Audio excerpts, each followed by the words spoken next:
Hello everyone, I'm Noor Mustafa. I'm a Fulbright PhD candidate at Florida State University in the International and Multicultural Education Program.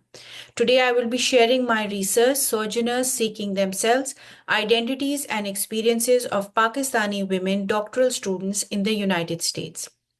During my PhD journey, talking with other international students, I realized the nature of their experiences was as varied as their demographics and identities. These observations opened avenues for exploration of their lives to understand macro institutional narratives hidden in their experiences. And so, considering my own context, my research will engage with Pakistani women Muslim doctoral students, and understanding their context for this is very important.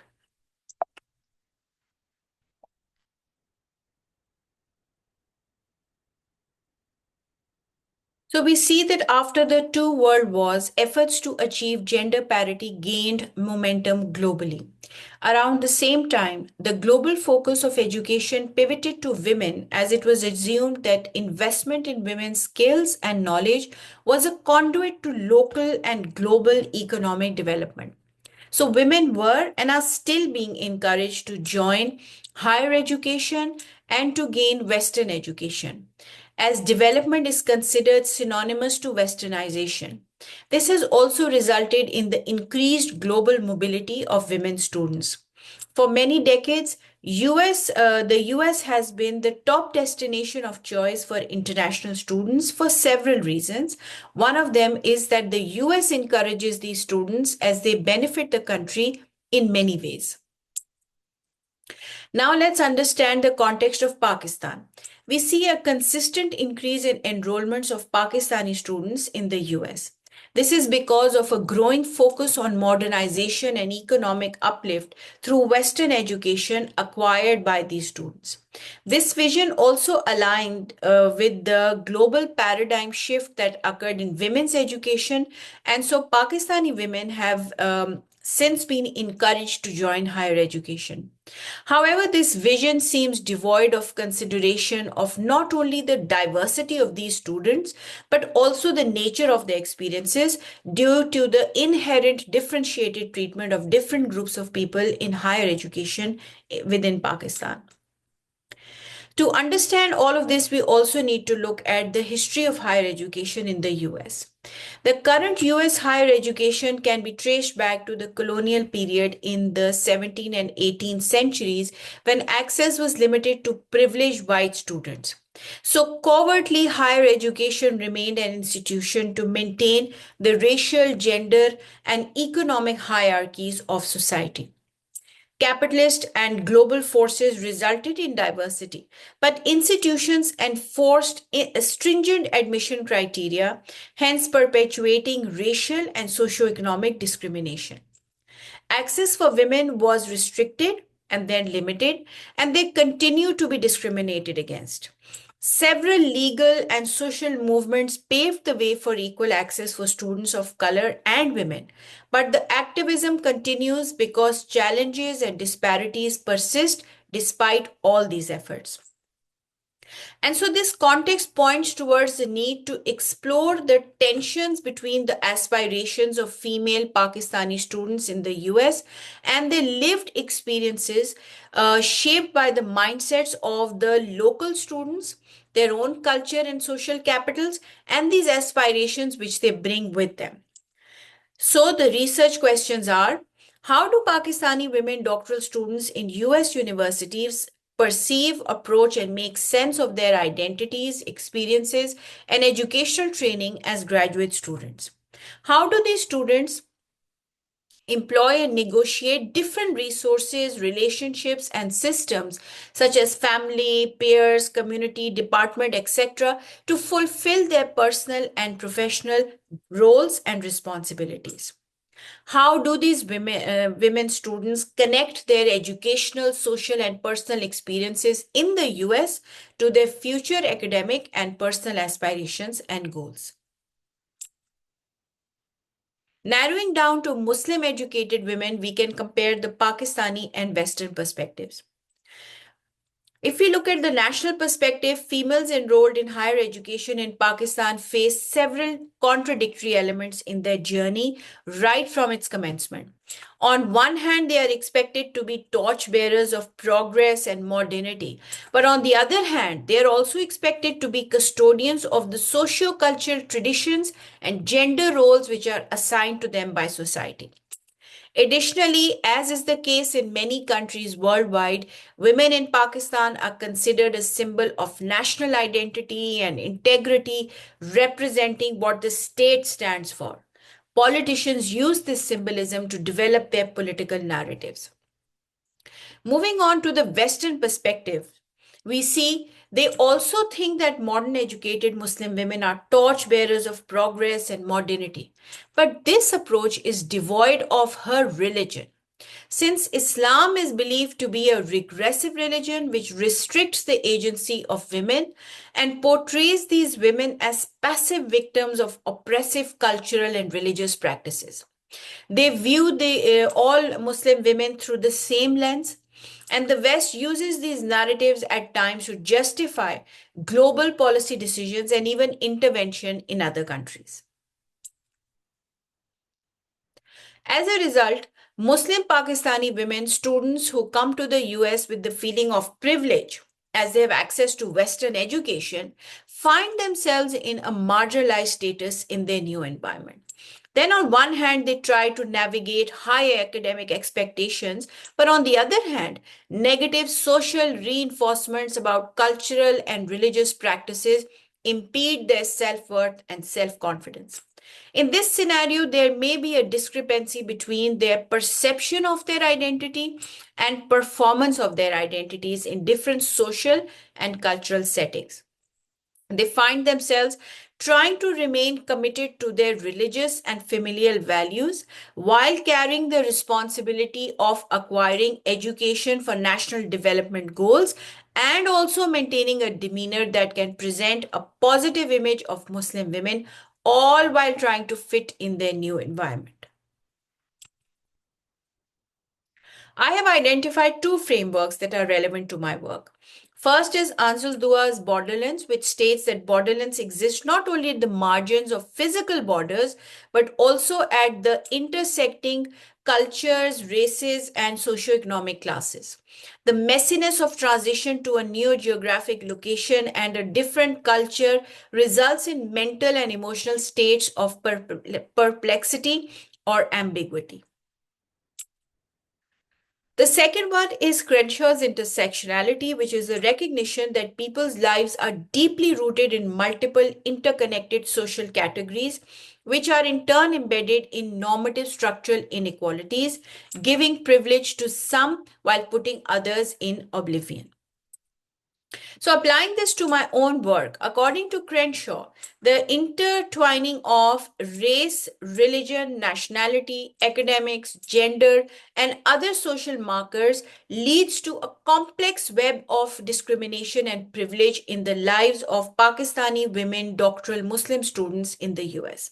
And according to Ansel Dua, we see at the same time, they experience the in-betweenness of their old and new location, old and new identities, old and new norms, and the aspirations they bring with them and the experiences, as well as their privileges and challenges. They must therefore be considered a whole with intersecting identity dimensions in a situation of messiness and ambiguity. This study therefore attempts to employ these frameworks to identify discrepancies in their institutional settings, enactment of everyday policies and procedures, and how their identities are influenced within these structures. The methodology is narrative inquiry, and it was utilized as it is the most appropriate to deep dive into the lives of international students and unravel veiled and nuanced meanings in their lived experiences. The participants were from 3 universities, and there are 5 Pakistani Muslim doctoral students inducted through snowball purposive sampling, and they have spent at least 1 year in the program. Narrative inquiry data was collected firstly through a video talking about a place which represents home, and then depict an artifact which depicts academic and a personal journey of these students. Then through 3 interviews. The first interview builds context of the participants' lives, prior and current experiences and coping mechanisms. Then the second was a walking interview in which they talk about a place which depicts their life experiences in the US. And the third interview is making meaning of their experiences and future aspirations. So the findings of my work are as follows. I found that even though these women have achieved tremendous academic feats, their perceptions of empowerment are linked to their mythical norm. Lord explains the mythical norm as an image of the dominant characters of society which dwell in our minds can be a male person in a patriarchal society like Pakistan. Having the attributes of the mythical norm makes us feel elevated or empowered, and as is the case in these women. In the lives of these participants, the mythical norm makes decisions which are related to social and financial choices. And literature also seems to indicate that South Asian women seem to associate empowerment with social and financial choices and decisions. They seem to look for empowerment from a gendered perspective, and they remain oblivious to the privilege and autonomy that their socioeconomic position gives them as students of higher education. The third important factor is that exercising choice is also a choice in the cultural context of these participants. So sometimes non-choice can also be empowering. For example, one of the participants, on the one hand, chose to leverage her agency to keep her religious identity discreet, but on the other hand, chose to assert being a mother to advocate for a daycare for her and other international students, toddlers. The second finding is, in light of the perceptions of their identities, we find that these participants find home in a place where they feel they belong. But we also see that they have had to negotiate their identities to adjust to this new place, which is the US. At the nexus of these different expectations and sites for experience, students' identities remain fluid and situational. They exercise these functional identities to cope with different aspects and roles of their lives. In this scenario, they have presumably developed certain coping mechanisms to belong and to navigate the fluidity of their identities. When responding to how she feels about how she copes in her new environment, one of the participants said, "Not very spontaneous, calculative, more calculative than before. But I feel I'm more in control. I can show people what I want to show. That's only my right. They don't need to know." And so, hence, although these participants seem to believe that their current environment is very supportive of their needs and requirements, almost like home, it is actually they themselves who have adjusted to integrate as they are aware of the sensitivity of their status and the larger aim for which they are present in the US, which they do not want to jeopardize in any way.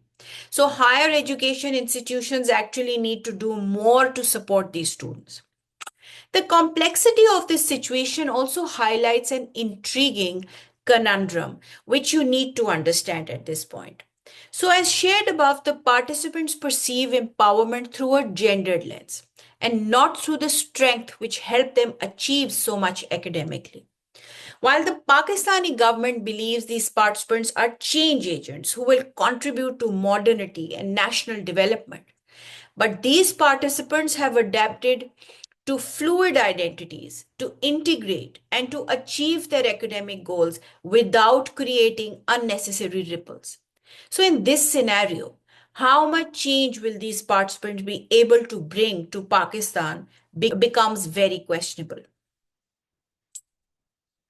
And finally, my last finding, which I present today, is that we know that the academic journeys of these participants in the US are a combination of challenges and opportunities and accomplishments. And they navigate a duality of expectations, succeeding individually while symbolizing collective aspirations. And this creates internal conflicts. They experience stress not only from high expectations, but also from the need to embody an idealized success story for others, in which they can balance their integration in their new environment, but also maintain fidelity to their own cultural, social, and religious values and practices. This pressure can affect their well being. And so, broadly speaking, that means that their well being is a sum total of their emotional strength and how well they can function with those feelings. Also, these participants are perceived to be modern, independent, empowered women, and they are expected to manage their different roles in their lives almost perfectly and immaculately. Sometimes failure to do so instills a feeling of guilt and incompetence, which is the precursor of shame as well. Now, these feelings are also the precursor of resilience. And these participants endure the challenges of their new life by developing relationships of resilience through community and their strong belief in their religion. Literature also says that South Asian women build their resilience through their community and their religious beliefs, and they remain central to their survival and to their identity. And so I would like to conclude here by sharing that deeper analysis seems to circle back to their past lives, where they have accepted social, cultural, and gender norms to adjust. Now, only collective action can achieve collective empowerment of women by challenging deeply rooted contextual, social, and cultural practices that perpetuate discrimination, because empowerment is not a linear or isolated process. Secondly, we see that education can create awareness, but it cannot be the sole tool of empowerment. So it is important to acknowledge that the right education aimed to instill awareness and knowledge about empowerment can be a fundamental factor in the process of acquiring empowerment. In this way, education is utilized in a productive manner without overemphasizing its capability. Then we also learned that resilience is a powerful tool for bringing about change.